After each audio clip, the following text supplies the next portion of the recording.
So guys, balik lagi sama kuliah sore bareng El di sini. Oke, ini adalah Oppo Reno 80 atau Oppo Reno 8T, smartphone terbaru dari Oppo buat jajaran Reno 8 series mereka. Oke, to the point aja, aku suka banget nih sama desain dan form factor HP ini. Serius, Oppo Reno 80 ini itu punya body yang tipis banget ya, yang bikin kesan megang HP ini itu beda dari HP-HP kebanyakan. Mungkin kalau dilihat dari video ini aja, kalian bakal bilang ini berlebihan ya. Tapi kalau misal kalian lagi jalan-jalan gitu dan lihat ada display Oppo Reno 80 ini, cobain aja. Cobain buat pegang dan rasain gimana feels-nya. Buat varian warna ini ada dua ya. Pertama Midnight Black yang pakai Oppo Glow dan ada juga yang Sunset Orange dengan fiberglass letter desainnya.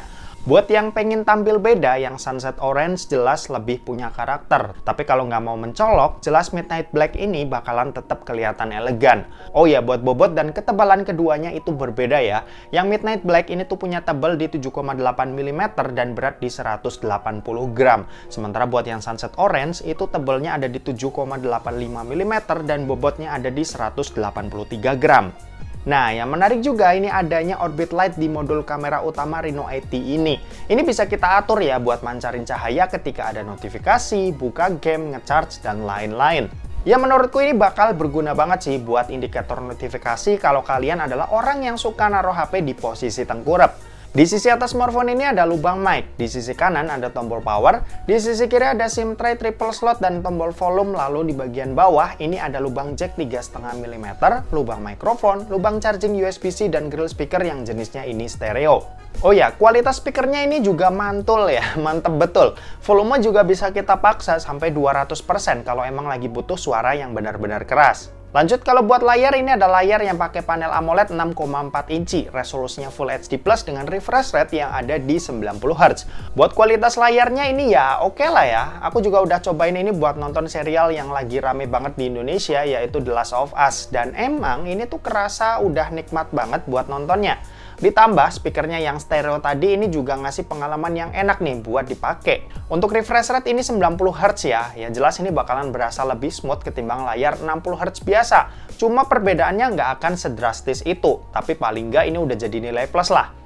Oh ya, untuk sensor keamanan Oppo ngeletakin fingerprint sensornya di dalam layar ya. Kecepatan bacanya ini udah bagus, kerasa cepet, cuma bagiku ini posisinya agak terlalu ke bawah nih. Kayaknya bakal lebih pas lagi kalau agak lebih ke atas. Ya paling itu aja sih, sisanya ini mantap, cakep. Nah, kalau buat performa Oppo Reno 80 ini itu dibekali dengan chipset yang udah familiar, yap MediaTek Helio G99. Buat ukuran chipset 4G ini udah jadi salah satu yang paling kenceng buat smartphone mid-range. Untuk RAM-nya sendiri ini ada di 8GB dengan internal storage yang ada di 256GB. Buat RAM, Oppo juga ngasih fitur RAM expansion up to 8GB. Fitur yang udah sering banget ada di HP-HP zaman sekarang ya.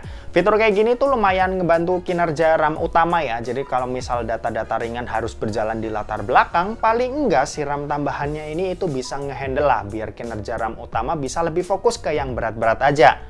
Nah, buat penggunaan sehari-hari aku rasa si Helio G99 ini nggak ada masalah sama sekali ya buat ngejalanin aplikasi-aplikasi harian yang biasa kita pakai kayak misal WhatsApp, Instagram, TikTok, YouTube, dan lain sebagainya. Nah, kalau buat dipakai main game ini juga udah cukup oke nih. Mobile Legends bisa kita pakai settingan high dengan refresh rate yang juga bisa kita set ke high. Selama ngetes ya lancar-lancar aja, nggak ada kendala sama sekali dan buat dipakai main Mobile Legends ini udah enak banget. Terus lanjut buat PUBG Mobile ini kita bisa dapetin settingan Smooth Ultra sampai HD High. Selama ngetes FPS ini juga cukup stabil di tiap settingan yang kita pilih. Terus buat Genshin Impact ini dicoba di settingan lowestnya dan bisa dapetin FPS di kisaran 30-40 FPS pas lagi scene santai. Pas lagi battle dengan banyak efek, FPS itu ada di kisaran 20-25 FPS. Untuk baterainya sendiri ini meskipun kecil-kecil begini, Oppo Reno 80 ini tuh mampu ngasih kapasitas baterai 5000 mAh ke bodi sekecil ini. 5000 mAh loh, ini kapasitas yang biasanya ada di HP-HP lain yang punya bodi tebal dan bongsor ya. Ini serius keren sih. Awalnya aku pikir ya bodi tipis gini palingan kapasitasnya 4000 lah, mentok-mentok 4500 mAh. Tapi Oppo matahin itu dengan ngasih kapasitas mantap 5000 mAh yang bener-bener gede buat ukuran HP setipis dan seringan ini. Buat kecepatan ngecas ini ada di 33 watt SuperVOOC yang udah termasuk kenceng ya. Buat isi dari 0 sampai penuh butuh waktu 1 jam 10 menitan aja. Oke, dan terakhir kita mau bahas soal kameranya. Jadi buat kamera Oppo Reno 80 ini itu dibekali dengan setup triple kamera. Ada kamera utama yang punya resolusi 100 megapiksel, kamera micro lens 40 kali, dan pemanis depth sensor 2 megapiksel.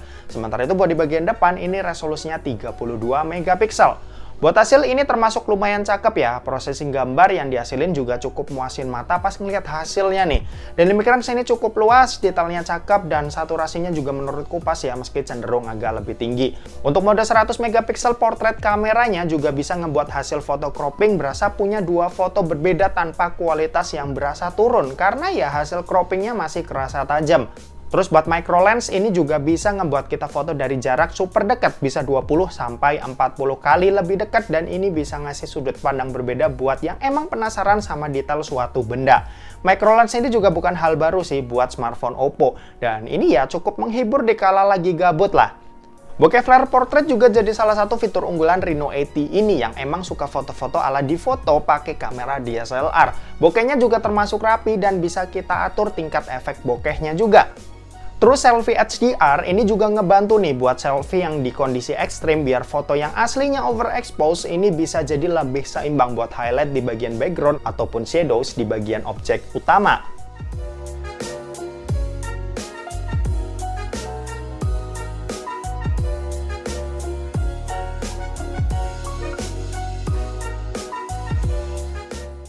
Oke, ini adalah contoh perekaman video dari Oppo Reno 8T direkam pakai resolusi Full HD 30 fps.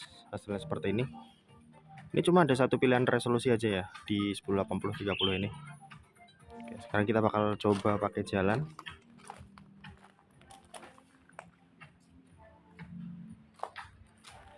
Oke.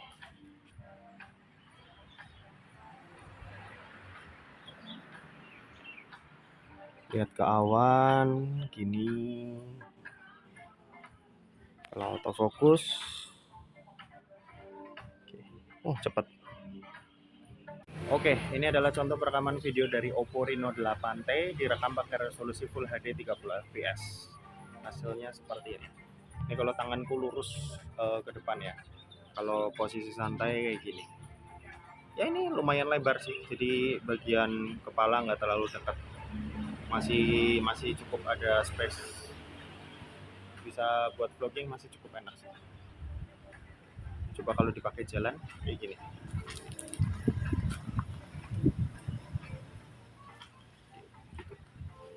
Oke, gitu aja, kita balik ke studio.